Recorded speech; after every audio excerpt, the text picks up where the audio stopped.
Hello बच्चों, मैं अमित कुमार और आज हम स्टार्ट करने वाले हैं सर्कुलर मोशन का कंसेप्ट, जिसमें हम सीखेंगे वर्टिकल सर्कुलर मोशन।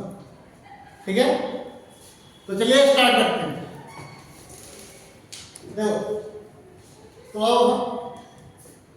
तो सबसे पहले हम वर्टिकल सर्कुलर मोशन में क्या करने वाले हैं?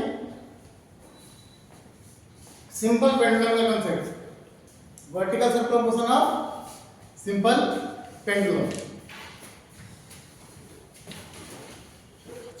Vertical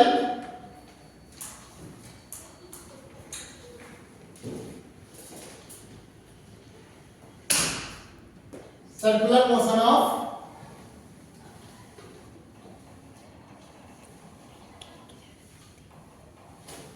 vertical circular motion of pendulum.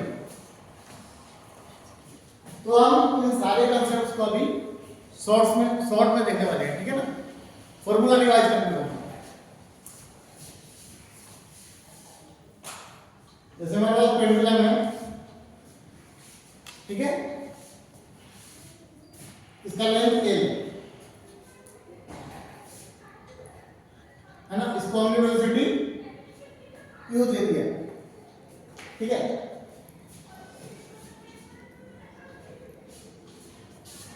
तो जब हम इसको वेलोसिटी U देंगे तो यहाँ पे क्या होगा? टेंशन अपवर्ड लगेगा। टेंशन क्या लगेगा? अपवर्ड, mg डाउनवर्ड, है ना। तो यहाँ पे क्या होगा? सबसे पहले T minus mg, net force हमेशा टुवर्ड्स द सेंटर लगेगा। T minus mg equals to mu square by a।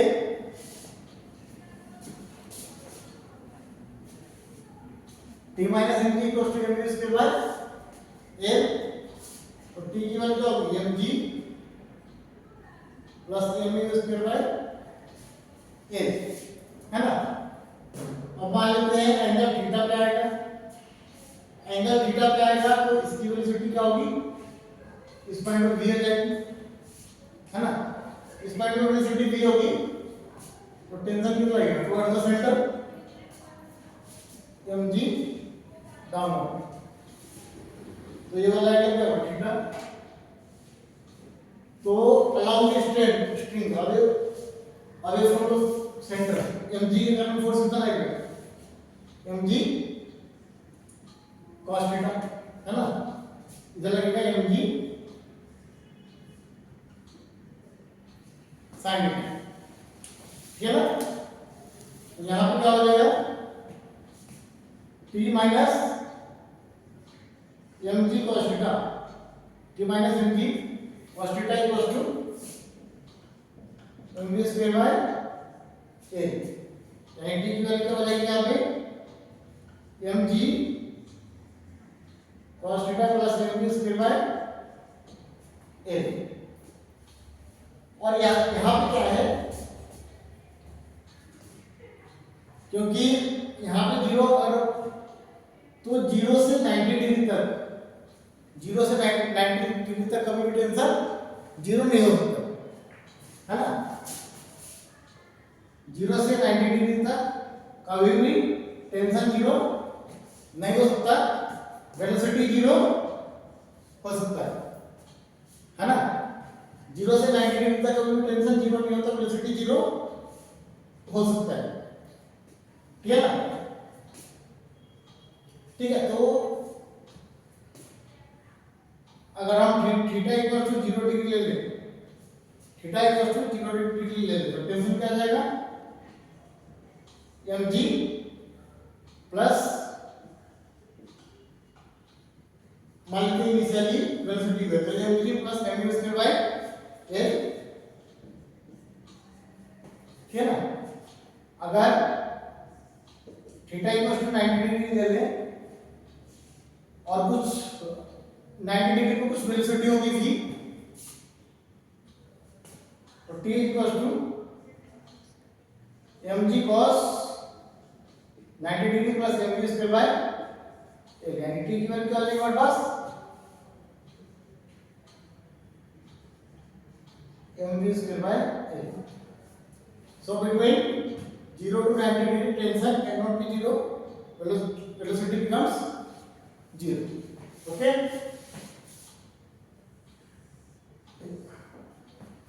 अब हम करते हैं relation between u and v. करेंगे relation between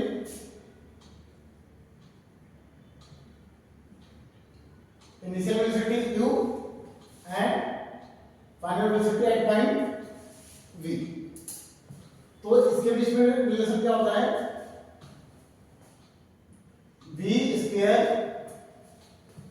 is equal to u square minus 2gl 1 minus cos theta. Direct निकाल सकते हैं. v square equal to u square plus 2ac. v square equal to u square minus 2gl 1 minus cos theta. और ये आता कैसे है? Conservation of energy से. ये आता कैसे? कंजर्वेशन ऑफ एनर्जी से. कंजर्वेशन ऑफ एनर्जी इसमें कैसे लाएंगे? जैसे इनिशियल पार्टिकल यहां से एंगल थीटा पे गया है ना, ये लेंथ है एल. तो ये लेंथ कितना हो जाएगा? l1 minus cos theta. Length कितना हो जाएगा? l1 minus cos theta. अब इसको रेफरेंस मान के, इस इनिशियल पोजीशन को रेफरेंस मानते हुए पॉइंट ए से पॉइंट बी तक कंजर्वेशन ऑफ एनर्जी लगानी. यानी u initial plus k initial equal to u final plus u initial plus k initial equal to u final plus k final. u initial क्योंकि reference line है, u initial क्या होगा? 0. k initial half m u square. k initial क्या होगा? Half m u square equal to u final half m v square plus final potential energy क्या है? क्योंकि reference है तो यहां से राइट कितना है? l1 minus cos theta. यानी mgl 1 माइनस cos थीटा. हां, तो यहां से क्या आ जाएगा हमारे पास? सॉल्व करेंगे पूरा, हाफ से हाफ कटेगा, इनिशियल कटेगा, तो ये हो जाएगा हमारा यही इक्वेशन करके आएगा यहां पर, है ना. अब हमें वो एंगल निकालना है, angle eight which velocity becomes 0.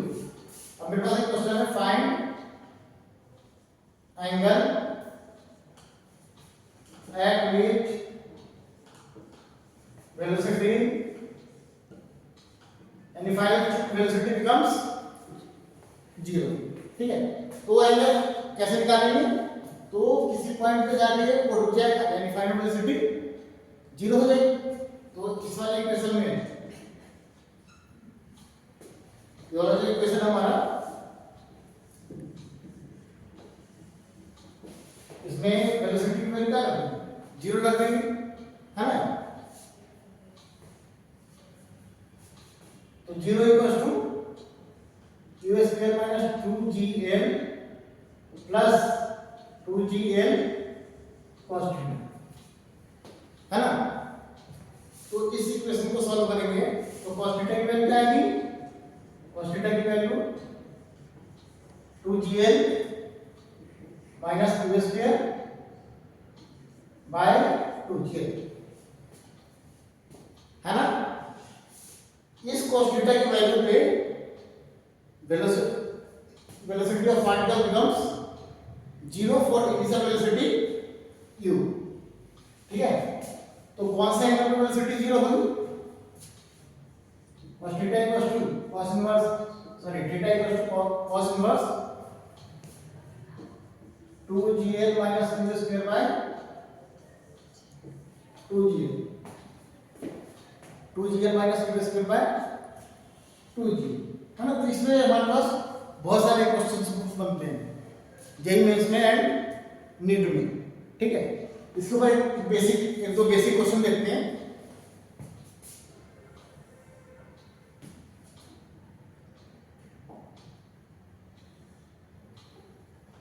देखो यहाँ पे पार्टिकल है, स्ट्रिंग से अटैच्ड है, लेंथ एल, और हमने इसको वेलोसिटी दी u equal to under root G L by 2। कितनी वेलोसिटी दी हमने पार्टिकल को? इनिशियली जब स्ट्रिंग हॉरिजॉन्टल था कितनी वेलोसिटी थी? u equal to under root G L by 2। अब हमें क्या निकालना है? Theta at which velocity becomes 0। तो हम यहाँ पे क्या करेंगे? डायरेक्ट फॉर्मूला लगा देंगे, यानी cos theta 2gl minus u square, यानी इनिशियल वेलोसिटी कितना है? Under root gl by 2 under root gl by 2 divide by 2gl divide by 2gl। Sorry यहाँ पे गलती हो गया, यहाँ पे स्क्वायर मान है ना, तो 2gl माइनस की स्क्वायर बाय 2gl है ना, तो cos थीटा 2gl माइनस की स्क्वायर यानी gl बाय 4 माइनस 2gl। इसको सिंप्लीफाई करते हैं तो डायरेक्ट में काटो इसको gl को, तो gl से gl कैंसिल, वैसे कॉमन लेके कैंसिल करते हैं, बट मैं समय की कमी है इसलिए डायरेक्ट कैंसिल कर रहा हूँ इसको, ठीक है ना। gl से gl कैंसिल, 7 बाय 8 आ जाएगा, क्या आएगा? 7 बाय 8। तो theta equals to cos inverse 7 by 8, ठीक है। इसके ऊपर एक और क्वेश्चन लेते हैं, ठीक है, एक न्यूमेरिकल वाला क्वेश्चन लेते हैं।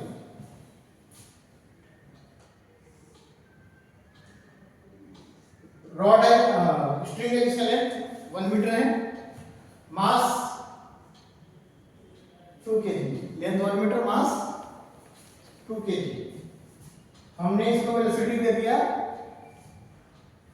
u equal to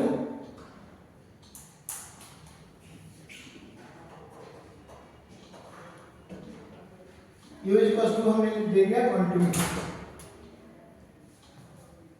under root 20 metre पर सेकेंड, है ना। हमें क्या निकालना है? सेम क्वेश्चन है, थीटा निकालना है at which velocity becomes 0। Same concept लगाएंगे आप, कौन सा? Theta equals to cos inverse 2gl minus u square by 2gl। तो हमारा यहाँ पे आ जाएगा cos inverse 2gl 10 L1 1 metre minus u square यानी अंडर रूट 20 का स्क्वायर डिवाइड बाय 20, है ना। तो यहाँ पे क्या हो जाएगा? cos इनवर्स 0, यहाँ पे क्या जाएगा हमारे पास? Theta equal to cos inverse 0, यानी थीटा इक्वल टू क्या आ जाएगा? 90 डिग्री, यानी थीटा क्या आ जाएगा हमारे पास? अगर हमारे पास, तो इस क्वेश्चन में हमने क्या सीखा? अगर लेंथ 1 मीटर होगा, है ना, और वेलोसिटी 20 मीटर पर सेकंड होगी, तो स्ट्रिंग जो है ना क्या हो जाएगा? हॉरिजॉन्टल, है ना। स्ट्रिंग क्या हो जाएगा हमारे पास?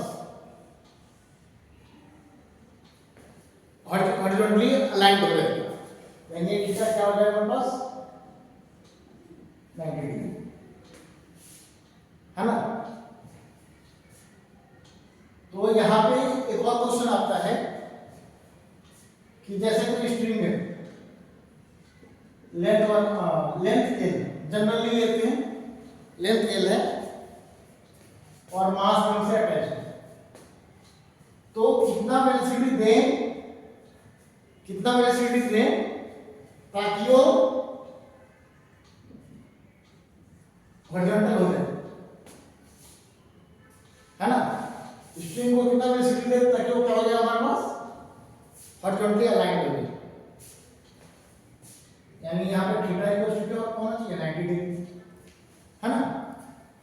तो इस क्वेश्चन को हम दो मेथड से सॉल्व कर सकते हैं। एक तो हमें पता है कि अगर स्ट्रिंग वर्टिकल से हॉरिजॉन्टल हो जाएगा तो कितना एंगल चलेगा वो 90 डिग्री, यानी एक तो इससे निकाल सकते हैं cos 90 degree equals to 2gl minus 2 square by 2gl। cos 90 degree की वैल्यू क्या होती है 0, cos 90 डिग्री की वैल्यू 0, यानी 0 equals to 2gl minus 2 square by 2gl। u की वैल्यू क्या होगी अंडर रूट 2g। तो हॉरिजॉन्टल पोजीशन पे ऑब्जेक्ट को कितना वेलोसिटी देता कि सॉरी वर्टिकल पोजीशन में जब स्ट्रिंग है तो पार्टिकल को कितना वेलोसिटी दे ताकि वो हॉरिजॉन्टल हो जाए, तो वो कितना होगा minimum velocity under root 2g, है ना। और अगर हम हमारा u अगर लेस देन 2gl होगा, है ना, u अगर लेस देन 2gl होगा तो थीटा क्या होगा, थीटा क्या होगा लेस देन 90 डिग्री, थीटा क्या लेस देन, यानी इस तरीके से, है ना। अगर u greater than under root 2gl होगा, अगर u greater then root 2gl होगा तो थीटा क्या होगा 90 डिग्री से ज्यादा, थीटा क्या होगा 90 डिग्री से